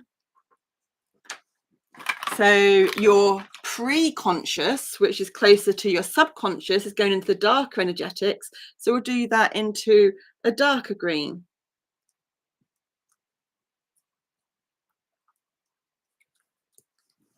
And then your pre-con going into the other energetics we'll do in yellow, because you can then go into like a green yellow.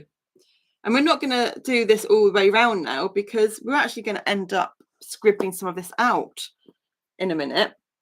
And then if we were to do,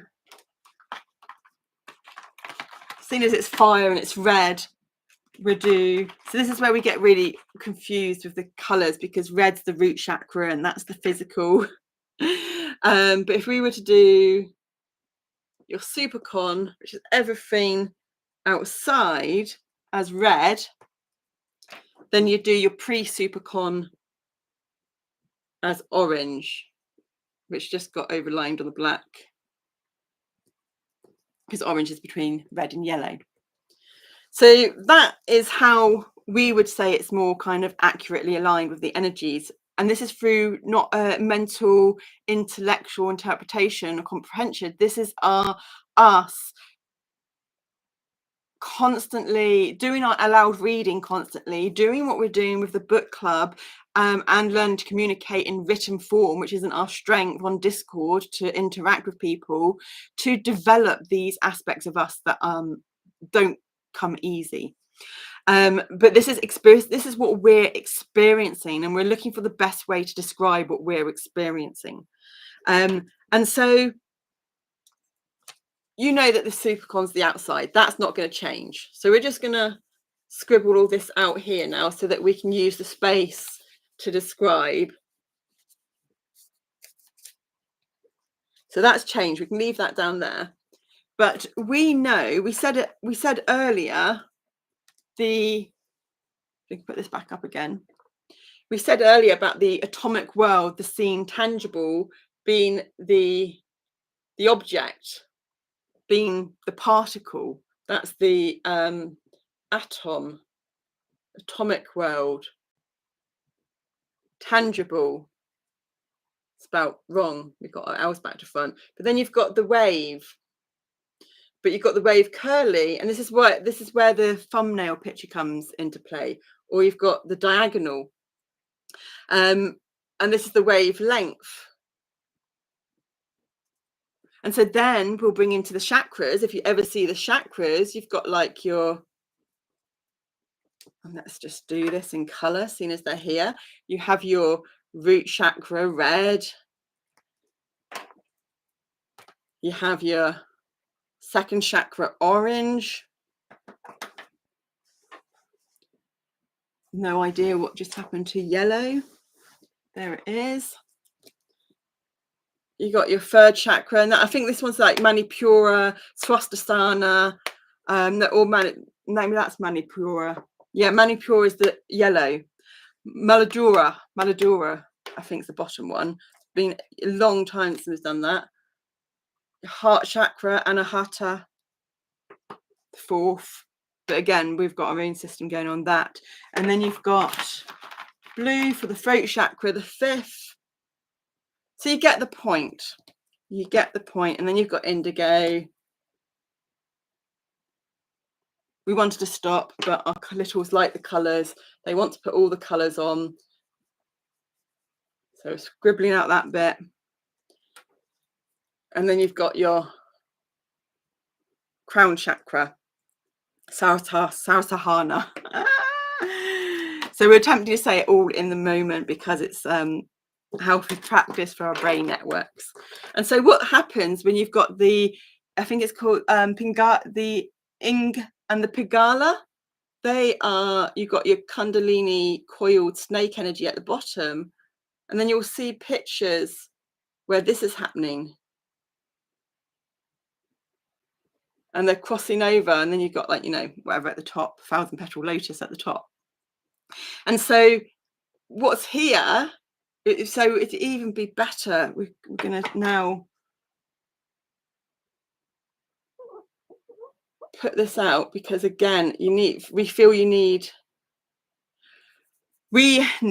for us, ones of us, to really understand it, and we're doing this for ones of us to watch back as well. We need the different colors. And so therefore we're going to use pink and a dark green. And so you start on one side, you cross over, When you've got the Pingala, one's masculine, one's feminine, we don't know which. And then you've got the ing. And so you have here pink, here. And so what's happening is you're getting that crisscross pattern happening. You're going from one side to the other. And vice versa. Green, green, green, green, green. So you're over here on the other side. So this is what's happening. You jump from the opposite patterning. So this is like what we did in our Shintosai Lafruma healing shorts. The last 14 days was this type of patterning going on in a practical example. And so when we apply this to this, that means that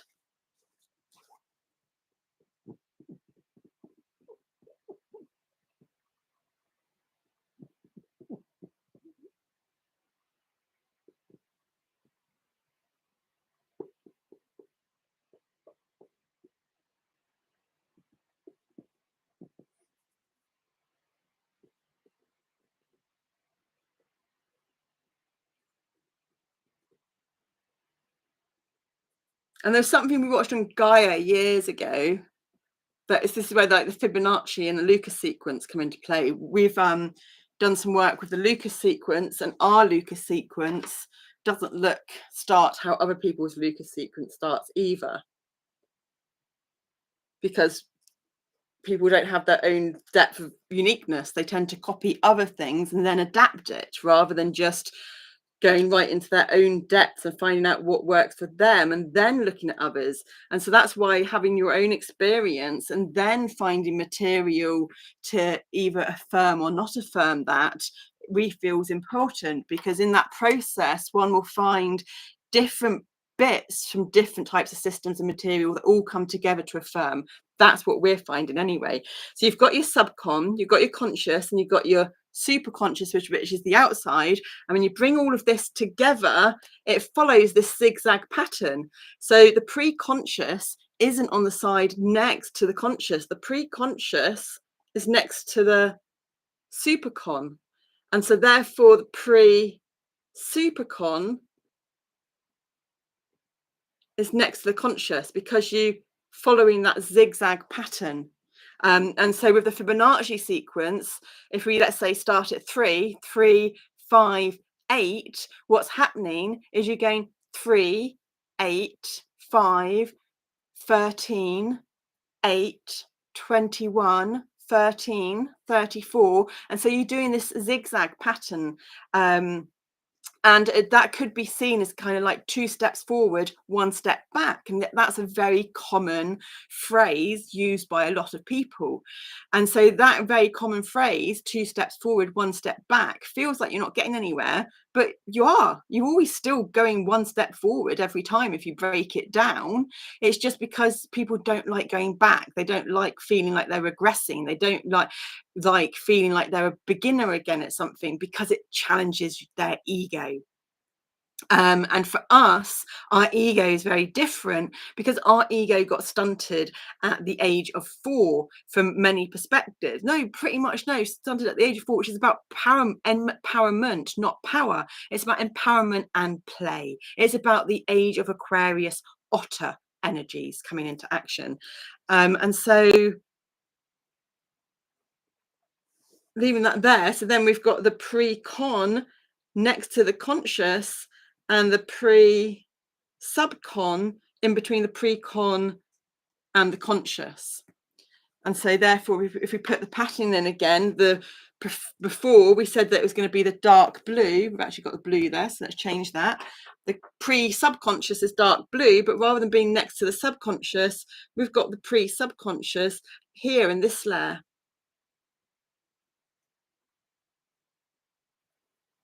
And therefore, the pre-conscious was going to be a darker green. That's in this layer here. And so for us, what's really important is being able to, because most people are more dominant in one bubble, one layer of skin, one chakra energetic. But for us, a whole healthy balanced human being for us means functioning from the whole of our body, being on a balance. It won't always be exactly balanced, but there'll be this a minimized swing, a minimized oscillation of the pendulum, swing of the pendulum, not from extremes, between all of our different chakra energetic bodies, and for us between our different ages, as some of us older, wiser ones that get locked out a lot, while the other younger ones need to catch up because they're too fast. They want to go ahead and blah, blah, blah, blah. And they also hold a lot of shame and a lot of guilt and a lot of societal and family conditioned belief systems. Whereas what's the point in living with the life that we're living? Because when you look at us from an objective point of view and an objective measurement of progress, we're not doing well at all, because we've been isolated for almost a decade. We don't have any family and friends, but that's because we're so different, and people, maybe they want to understand us, but wanting to from a conscious perspective and wanting to from actually wanting us in their life and having to face your own shadow work to do that isn't something that other people are necessarily driven to do. Because why would you put yourself in a place of discomfort when you can stay in comfort? You'd rather subconsciously lose that person than put in the actions needed to have that person in your life. And so yeah, it does always get back to being a bit emotional for us, because we're still working through these emotions, because that is part of this oscillation between everything, and we're getting emotional now, and that we're actually really happy about that, because it means that big energetic shift that wasn't shifting for us is shifting again. And we did watch one of the lives with Nicholas Ashborough, and he went into ages of going back to school and show and tell and all these energetics, which he doesn't normally go into. And we feel that that was just for us because we've been doing this for so long and we're getting tired and we are losing hope. But we have these beautiful, magical, childlike, but it's not childlike, it is, we are living our childhood again, because we didn't have it when we were a child. And they're just so beautiful, and they're so magical, and they're so awe-inspiring, and luckily they are happening to keep us dancing onwards. So therefore then we go, it was red for the SuperCon, wasn't it? The stuff outside was red, and then it was orange and yellow. So therefore the orange was closer to the, so the orange was the pre-SuperCon. So that comes into this layer here. So I'm really chuffed with being able to do this, because even if no one else comes to watch it, Spirit and our portal, communication portal through the live web, will watch this or understand it. So there's that constructive feedback loop of information going in and out of senses, out and in with Spirit. We'll be able, ones of us will be able to watch this back, and so it's going to strengthen that, and we're getting all the releases happening because strengthen that constructive feedback loop of information in and out of senses. And so it's going to help more cohesion of us coming together. And so that really is what the pre-conscious, the pre-superconscious, the superconscious and the conscious, the pre-conscious, subconscious and the pre-conscious and the subconscious looks like from our tangible experience, not being doctrinated into a system of conventional understanding which doesn't work for us, and us having the confidence in knowing that we don't have to follow those systems if they don't work for us. And just because they are different from us doesn't mean that we are wrong, because we have put so much time and effort and acute awareness, and we're not dumb and we're not stupid, and we are very intelligent from all of our intelligences, and that is what works for us. And we're not saying that that's the same for everyone. We're not, you know, that could be the way that it works for other people, but we're saying that this is a system that actually will work for everyone, and that the system that's there at the moment in conventional psychology and understanding doesn't work for everyone. And this is where the limitations are coming into play to understanding people that are different. And it depends how fragmented one is, and it depends if you're fragmented just in the mind or in the body. But at the end of the day, the mind up here is a reflection of the body. It's just so deep in the intestines that one hasn't shadow danced or dived to the depths enough to get to that experience, that unique, authentic experience. And for us, this is also having been able to watch and listen through the powers of our sub and superconscious to Nassim Haramein again, because he's the only person that makes our autism or ADHD, our DID, our Ehlers-Danlos syndrome, our fibromyalgia, our POTS, our emotional traumas, our mum's suicide, our father's sexual abuse, and we're not going to be ashamed to say it anymore. We were worried about hurting him, but he's not done anything to show any making amends or anything with the rest of it. He's not a bad person. He was messed up. He was mentally ill. He wasn't strong enough to ask for help. We were a symptom of a patterning that got passed down through him. He wasn't sexually abused by a parent, but I think he was sexually abused by a priest. And so it brings into the cultural sexual abuse trauma. And we're not going to be ashamed to say that anymore either. We've said it before, but I think we've said it accidentally, and it's dissociated us, and we've switched. But now we're just going to be open and transparent about it in a loving way. We don't wish him any harm. We are navigating our own personal emotions at the moment of a lot of anger and projection and blame from our little ones, because we're living out energetic experiences again through the emotions and stuff, but not through actual tangible memories or in a visual sense or anything. And he's got his journey, and we've got our journey, and we wish him health and love, but it's not like he's done anything to really show that he can take any accountability or responsibility, and we've just been like his dirty little secret that he hasn't told people, and we're not falling into that category anymore because it's really harming us. And yeah, there's other stuff as well, but we're not getting into that. But this is the collection of everything that comes together between living a healthy lifestyle where we can be the calm amidst whatever chaos, especially when there's going to be this global generational shift and impact with the outer planets that are going on. So I look forward to this being able to become our Tunely or our Doodly or our PowerPoint or something in the future, to really keep explaining our narrative, our story, our journey, which shows the interconnectedness of everything through a very emotional, cathartic journey, using integration, a cohesion, a mixture of sciences, the quantum sciences and the esoteric from a subjective standpoint. Because when we go into these energies through all these bodies with this beautiful minimized oscillation of that pendulum swing with such strength, and best of our ability of clarity and co-consciousness in the moment between these altered states, that's what you, the viewer, is getting also. And because we're not dictating any story or system or whatever to you, you will be able to find that thread that leads you to the depths of your purest, authentic, unique experience. And we are one of you. We are a viewer too when we come back to this. And so we are being our own teacher and student. And so we're going to leave you in that moment because we're super happy and super proud. And we're just going to start bawling our eyes out. So no, we're not. We were. We our body and our words and our mind are so connected that we put our hands on our body, especially our left female present, and we centered that energy in our heart that was about to have a rush. It didn't quite make it because we're a crier, whether we're sad, angry, happy, frustrated, can't talk. It's just tears. And what's fascinating is you can have a different chemical structure to the molecules of the tear depending where the tear comes from. So that's really fascinating to witness in that moment. So we are now going to leave you, we just got to get, our legs have gone dead, and we're going to go on to one of our other channels, because this channel brings the other channels together. So Dito Pomomo. So we're going to take you back to the Om symbol. So we'll share our stream again, take you back to the Om symbol, entire screen. We get the inception again. Oh, okay, yeah. We're going to get the inception of the screen within the screen within the screen within the screen, which I love. There we go. Go into the depths. And where it, here it is. We'll bring up, there we go.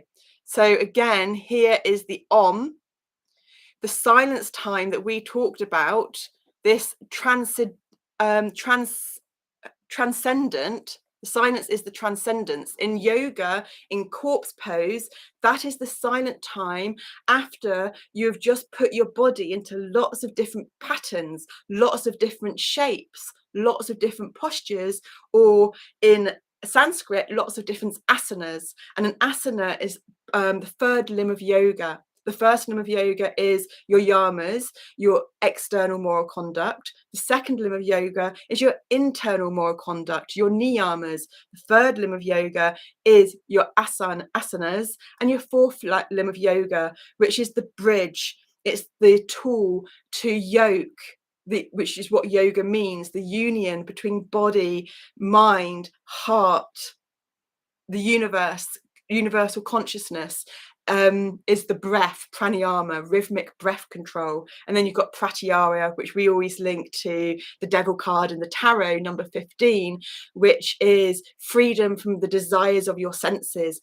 But really importantly, remembering that we are human beings and we are living on earth, and that we are a soul and we are a human body, and it's about the two coming together in a beautiful symbiotic relationship of cohesion and harmony, to understand that we can have the Taurus central pleasures of being a human being, but that when we have the pruning's got too much, too many traumas and other stuff's happened, that we aren't able to say no, and we start trying to fill that void with drugs, sex, rock and roll, coffee, too much of this, anything that's not moderation, anything that's not 14 moderation, which we need the backwards of 14, 41 self-discipline to have, which comes from an introspection. It comes from a discomfort of being really patiently, compassionately, kindly, truthful and honest with ourselves. And so in sound healing, the most important time in sound healing, so that's Shavasana in the asana, when you lay down like a dead body, corpse pose, is when the body is getting silent. It's when the body is getting still. So the integration between the new muscle memory, which we always hate because it's nothing to do with muscles, it's to do with your new neurological pathways that have been made, can take time to settle. And then you've got that integration, new memory coming into place. For us, this is sleep at the end of a night, which is really important for us, which we reprogrammed years ago at the start. And so then on sound healing, the most important thing after you've been sounding, you go ooh, over the body to start with, to scan where there's any dissonant places. The body may start gargling or gurgling. There isn't that initial understanding of whether it's you or the person. So you'll turn, when you find an area of the aura, the electromagnetic field, which is creating this non-smooth, constant ooh, then you turn away. And if you're able to still get that sound when you turn away and go back to them again, then you know it's in their field. It's not something in your own field that's happening. And so then you do your sounding in the area that's needed. And then you step back and you're silent, and you're actually silent and quiet for longer than you're making sound. So the transcendence happens in the silence. It happens in the pause between the inhalation and exhalation, the retention. And so then you've got the or ah creation, or sustenance, destruction. So we're just going to end with this. We started with Aum, and we started with Aum going forwards, and now we're going to end with or ah. We're going to end with a bit of silence to start with, a bit of transcendent energy to integrate everything that's happened in this live portal of communication with spirit and us and whatever other beautiful being comes to this. And then we're going to go for destruction energies, the Kali energies. If you're going into Hindu, like goddesses and gods energies, to discombobulate. We've had a shift in energy. We've had a connection of lots of different energetic centers and bodies. And so we're just going to do that to shift up a bit more. And then we'll go into giving it sustenance with the ooh. And then we'll go into giving it creation of the new energy. And then we'll go afterwards. It'll be three mwah, and then 3 Aum, and that's how we're going to end the session. And then it'll be silence. And then for us on our own, when we turn this off, we will do it the back opposite of that. So then this has been the opposite of what we actually started with when we did this live. because everything we do has got such acute, detailed intention behind it. So you can either, like we said before, join in with us. You can this time keep your eyes open and look at the Om symbol to get a visual meditation in it. When we keep our eyes open, it's an external reality meditation. When you have your eyes closed, it's an internal reality meditation. So what do you want in this moment? Do you want to get more connection in your internal beingness, or would you like more connection in your external beingness? Tito por momo. And so for us, thank you, my beautiful littles, lovelies. For us, we actually are going to keep our eyes open and we're going to look at this symbol because we're in the moment, we didn't realize, but we realize now anything that we actually say or do is our body, our subconscious, our actions, and our superconscious working together to get a message to our conscious. And when it's not able to do that in its own unique package, like we weren't able to do this with our audio diary before, we had to come on and do this, which we haven't done for a long time. It's because there's a few reasons. There's never ever one reason, and there's two reasons coming to us in this moment. It's because the conscious mind's limiting belief systems aren't ready to hear it in that unique constructive loop of feedback of information in and out the senses. So when we give advice to other people, it's because either they've not asked for our advice and we're feeling the need to give them advice because it's something we need in ourselves, or they've asked for advice, we're giving them advice, and the universe or the energies have come together to produce this external situation so that we can hear ourselves giving them advice and also hear what we're saying, because we need to hear it as well, because a lot of people give advice but don't tend to actually really do the advice that they're giving. And so for us in this moment, after that bit, we realize that that's going to go up and we need to do an open-eyed meditation to connect more into the external reality, and that there's probably people coming to this at some point in the future that will benefit from stuff that we're saying. But yeah, so we're going to go into a bit of subtle shaking and sounding. We're going to close our eyes to start with, just to center ourselves in while we do a few inhalations and exhalations. So you can join us in that, and you can do it how you want, or you can sit and watch and observe, or sit and watch your inside sensational experiences with your eyes closed and just listen, whatever takes your fancy. So yeah, been a pleasure. Thank you so much for joining us here with this, whoever you are, whenever you are. Namaste.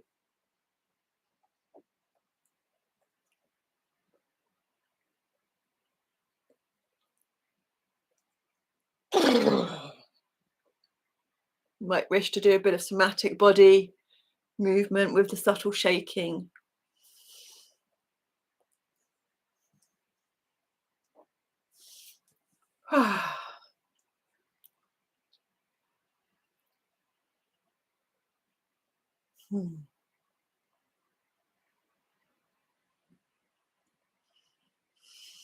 So we're just going to put our hands in prayer pose, but we're going to put them in prayer pose behind us.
Namaste. So we may see you over one of our other channels for card reading. As I said, we're going to go to one of the other 3 channels, then to another, and then we're going to come back here for a final card reading, and bring all this fun tarot, oracle, intellectual insights with channeling spirit energies together. So may see you over there. Bye.